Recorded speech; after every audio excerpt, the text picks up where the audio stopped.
अब जो पदार्थों की प्राकृतिक द नेचर ऑफ मैटर्स का जो विषय है, पदार्थों का वर्गीकरण, CLASSIFICATION, classification, OF MATTRS matters, classification of matters यानी वर्गीकरण का मामला। पदार्थों को अग्रलिखित उपवर्गों में विभाजित किया गया है। जो पदार्थ की प्रकृति, सबसे पहले आपको बताया जाएगा पदार्थ। यहाँ आप तीर देख सकते हैं, दो भाग में बांटा गया है, पहला भाग और इधर आ जाइए तो ये दूसरा भाग। पहला भाग में है भौतिक वर्गीकरण। भौतिक वर्गीकरण में इसका 3 भाग बना है, पहला, दूसरा, तीसरा। पहला में ठोस है, जैसे आप लोहा को आप जैसो उंगली से नहीं दबा सकते हैं। जैसे हो गया, जैसो मान लीजिए पंखा के आप जो है उंगली से नहीं दबा सकते हैं, तो जो भी ठोस पदार्थ है उसे आप उंगली से नहीं दबा सकते हैं। द्रव, जैसे पानी को आप गिन नहीं सकते हैं, महसूस कर सकते हैं। जैसे हो गया तेल, घी।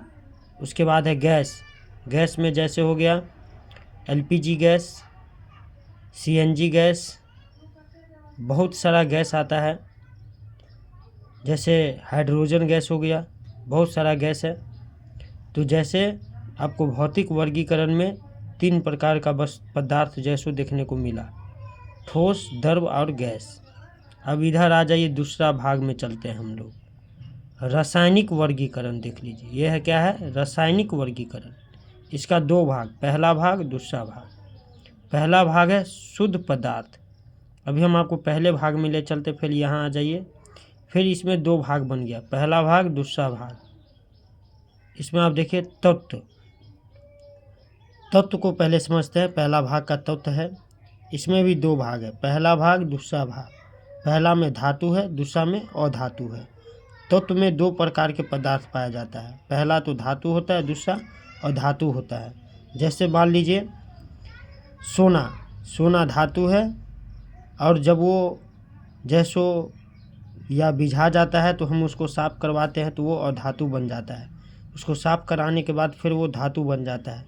तो तत्व में जैसो 2 भाग होता है, धातु और अधातु। उसके बाद इधर आ जाइए, शुद्ध पदार्थ का भी दूसरा भाग में देखिए यौगिक। इसमें है कार्बनिक है, अकार्बनिक है।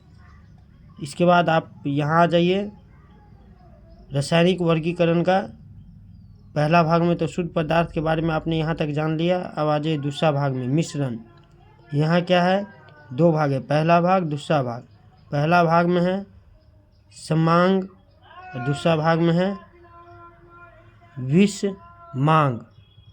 चलिए यहीं पे समाप्त हो रहा है। नेक्स्ट वीडियो के लिए बने रहें।